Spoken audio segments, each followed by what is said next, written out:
El fantasma de la dama, leyenda de Oaxaca. Dicen que Guglielmo Villada era todo un don Juan, que a pesar de estar entrado en años era atractivo.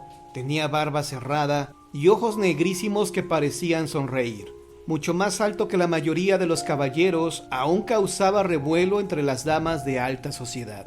Los chismosos de esa época decían que ninguna mujer se le había escapado viva, pero que solo existió una mujer misteriosa que cautivó por completo a don Guglielmo, quien se encontraba en Oaxaca, pues representaba a la Real Audiencia del Virreinato Español en el año de 1709. Pues bien, el encuentro con dicha dama fue en la calle de Cirineos en Oaxaca, cuando don Guglielmo tenía una cita de negocios con el vicario de San José. Fue solo un instante, pocas centésimas de segundo, en que Guglielmo observó a la mujer cruzar frente a él, para quedar impactado de su belleza. No era una mujer joven, era una mujer madura con el pelo oscuro, recogido en una coleta. Tenía el cuello largo y fino como el de un cisne, y la delicada voluptuosidad de las mujeres bonitas. Y al observarla, al don Juan se le olvidaron las tareas pendientes con el vicario. Guglielmo se quedó prendado de su andar etéreo y a la vez sensual, de su aroma, que según él, no tenía ninguna mujer. Bastó verla unos segundos para asegurar que estaba enamorado de aquella misteriosa dama, y se prometió conquistarla, porque quería poseerla y hacerla suya con una pasión desenfrenada de pronto surgida. Al día siguiente, a la misma hora y en la misma calle de la Soledad, donde había hallado al amor de su vida, el acaudalado caballero español se encontraba ahí puntual para abordar a su enamorada. Aguardó con paciencia, con todas las ansias de encontrarse con ella. Él portaba su mejor casaca y su mejor calzado, pero en esa tarde la mujer no se apareció. Mas la paciencia del hombre duró un poco más, y aguardó durante una semana entera sin que a la mujer se le volviera a encontrar. Pero una cosa sí sabía, que vivía en la última casa de la calle de la Soledad. Era una enorme mansión, bien adornada, con un portón imponente y altísimo que lo separaba de su amor. Por ello, decidió buscarla en su casa, decirle todo, que le había gustado mucho al verle y que quería conocerla. Mitad verdad, mitad mentira, porque como ya hemos dicho, en realidad la deseaba. Tocó el portón y lo hizo pasar una ancianita a la sala principal. En ella encontró una pintura de la misma mujer de la cual se había enamorado. Ella portaba en el cuadro el mismo hermoso vestido con el que la conoció. Al instante le preguntó a la anciana por ella, a lo que la mujer le informó una reveladora noticia, que don Guglielmo a sus 42 años habría escuchado, pues la anciana afirmó: «Murió hace una semana. Vivía solitaria en esta casa y no tenía ningún familiar. No le he mandado hacer ninguna misa en su nombre y yo creo que su alma no se encuentra en paz. Necesita descansar».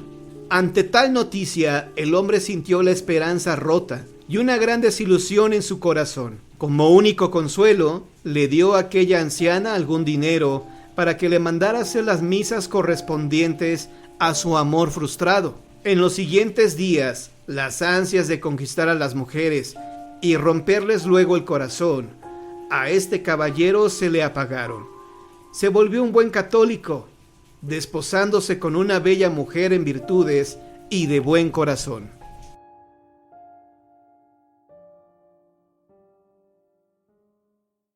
La dama de la presa de los Santos. Hace tiempo que el principal camino que había para salir de Guanajuato hacia el sur y tomar luego el rumbo de Silao era el que conduce a Marfil. Al sobrevenir la decadencia del mineral, fue abandonado no solo el camino, sino el poblado entero y su parroquia. Poco antes de que esto sucediera, como a los 2/3 del siglo XVIII, fue construida la presa de los Santos, llamada así por las 8 estatuas de piedra que se yerguen sobre la cortina. El constructor fue Alejandro Durán Villaseñor. Se cuenta que esas imágenes, entre las que se hallaba al principio la Virgen de Guanajuato, habían sido destinadas para otro vaso semejante, la presa de los Pozuelos. Otra versión, quizá la más exacta, es que cada uno de los nobles que fueron dueños de las haciendas que hubo en esa región, próxima al mineral de marfil, mandó construir una de estas esculturas que al final cubrieron toda la cortina, como todavía puede verse. Si bien es cierto que ya falta una, y las otras han sido objeto de destrucción por manos traviesas, pero lo que más interesa a nuestro relato es que uno de esos grandes señores que por ahí vivieron en los tiempos de mayor bonanza del mineral, tuvo una historia que vale la pena conocer, por lo escabroso de su vida. Aseguran desde esos tiempos que nuestro personaje se había convertido en una verdadera amenaza como destructor de hogares, y como espadachín famoso que en duelos de honor o en vulgares pendencias dio muerte a varios hombres pacíficos que simplemente defendían su dignidad.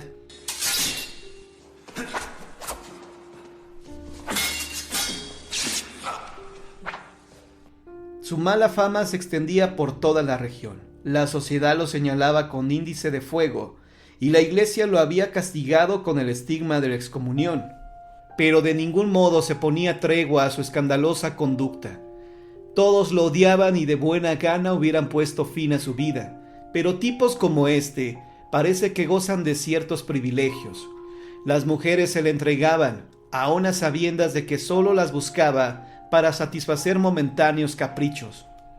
Entre ellas hubo una dama de noble alcurnia, cabalmente casada con un personaje cuyo nombre más vale callar por ahora, madre de 2 hijos y ejemplo de señora, a quien este precursor de Don Juan burló una vez, ayudado por una celestina, que después de administrar un somnífero a su dama, abrió solícita la puerta de su recámara al liviano galán. Cuando la bella y respetable dama descubrió el ultraje de que había sido víctima, antes que presentarse así a los suyos, decidió quitarse la vida apurando activo veneno. Desde entonces, según cuentan los vecinos que viven cerca de Marfil, por el rumbo de la presa de los Santos, que su figura se aparece en las noches, vagando de la casa que está un poco más abajo de la presa hasta la vieja parroquia de Marfil, a donde entra para caer de hinojos al pie del comulgatorio. En ese momento aparece también el sacerdote, quien a cambio de la hostia que ella va a buscar, la expulsa del templo, y ella, aliviada de este dolor, sale de ahí y regresa al que fue su hogar. El degollado de la Noria. Leyenda de Guanajuato. Hablar del degollado de la Noria es tan similar como hablar del demonio. Los habitantes de este poblado de Guanajuato le tienen tanto miedo que muy pocos se atreven a contar la historia. Este no es el caso de Doña María, quien tuvo un papel muy especial en lo sucedido. Se cree que el degollado es su pariente que viene del más allá con objetivo de advertirles a todos el peligro que se corre en esas regiones. María tenía 10 años cuando su madre la envió a vivir con su tía a la Noria, pues ella ya no podía mantenerla y su parienta estaba incapacitada para valerse por sí sola. Hacía tiempo que estaba muy enferma. La tía de María había concebido un solo hijo, pero tenerlo era exactamente lo mismo que no tenerlo, pues era parrandero y agresivo. La niña sabía que su tía estaba muy enferma y le daba mucha rabia saber que su primo no era capaz ni siquiera de ayudarla. Por ello aceptó gustosa la invitación. Ella nunca supo el verdadero motivo de enviarla ahí. María estaba consciente de que pronto su tía iba a fallecer y no quería que pasara los últimos días de su vida esperanzada en un joven que al parecer nunca iba a sentar cabeza. La mujer poseía un terreno muy grande, el cual era el motivo por el que el joven no se fuera de una buena vez de su casa, pues deseaba heredar aquellas tierras. El muchacho deseaba más la muerte de su madre que su recuperación, considerando a María un estorbo para sus propósitos. Por ello, en cuanto llegó la niña, inventó muchas situaciones para hacerla sufrir. Una noche el primo llegó bastante borracho. Entre gritos, patadas y maldiciones, entró a buscar a su madre, quien dormía con la pequeña. La mujer no tuvo más remedio que correr a su escandaloso hijo, advirtiéndole que no volviera a su casa si no se le bajaba la borrachera. Este, enfurecido, le gritó su deseo de que falleciera. A la mañana siguiente, María tuvo que ir como de costumbre por las tortillas. Ahí se topó con un grupo de mujeres, quienes comentaban lo sucedido en la noche anterior. Al parecer habían escuchado claramente que la carreta de la muerte había pasado por el lugar. La pequeña, llena de curiosidad, se acercó para enterarse de lo sucedido, pues no alcanzaba a comprender lo que aquellas personas decían. Cuando la niña volvió a su casa, estaba llena de intriga.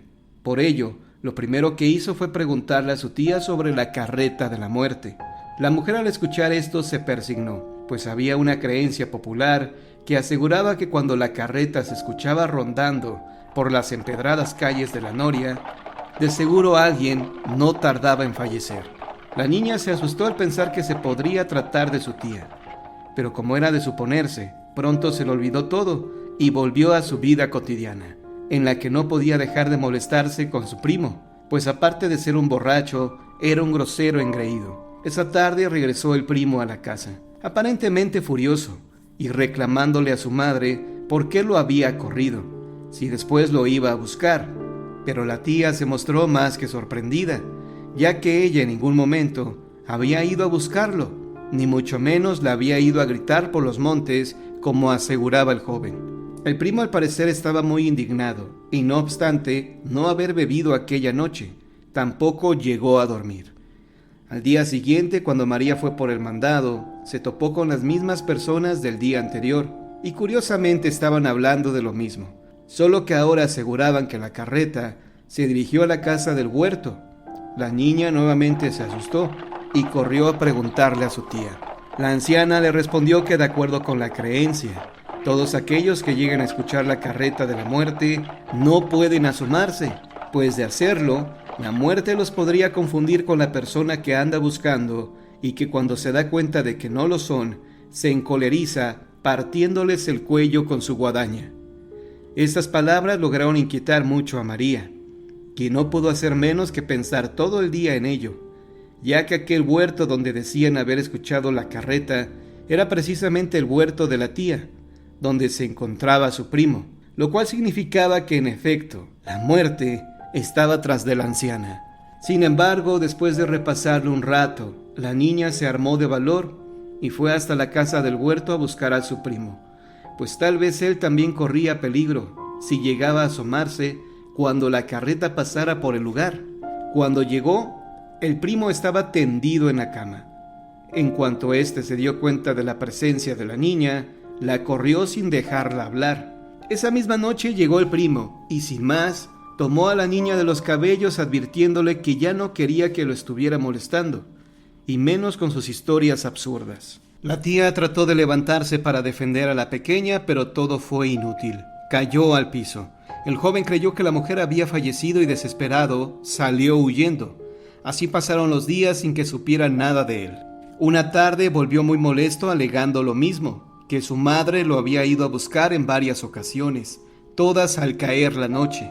Y la tía le dijo que no podía hacer otra cosa más que la respuesta a sus malas acciones, cosa que molestó nuevamente al joven, quien desesperado gritó que no iba a conseguir que él creyera en esas cosas. La tía le rogó que por nada del mundo le fuera a abrir la puerta, que ni siquiera se asomara a la ventana, pero él, que estaba tan molesto, le advirtió que no lo volviera a buscar. Y fue esa misma noche cuando aquellas advertencias no le sirvieron de nada, porque en cuanto los perros comenzaron a aullar, el joven salió muy molesto, pero al no ver nada, volvió a meterse a su casa echando 1000 maldiciones. El viento comenzó a soplar con mayor intensidad, y todo el pueblo se despertó ante el escándalo. Todos escucharon el fuerte grito que provenía de la casa del huerto. La tía, alarmada, le pidió a María que buscara a un vecino para que fuera a ver a su primo. La niña obedeció y, acompañada por varias personas, se encaminó hacia el huerto. Se cuenta que lo encontraron en el portal de la puerta con el cuello partido en dos y con una mueca de horror en los ojos. María y su tía sabían lo que había ocurrido y no tuvieron más remedio que rogar por el alma del muchacho para que descansara y no deambulara por el huerto debido a la trágica muerte que había tenido. Sin embargo, dicen que cada vez que alguien va a fallecer en la Noria, no solo se escuchan los galopes de caballo y los rechinidos de una carreta, sino que además se oye al joven gritar, pues al parecer todavía piensa que la muerte corre tras de él.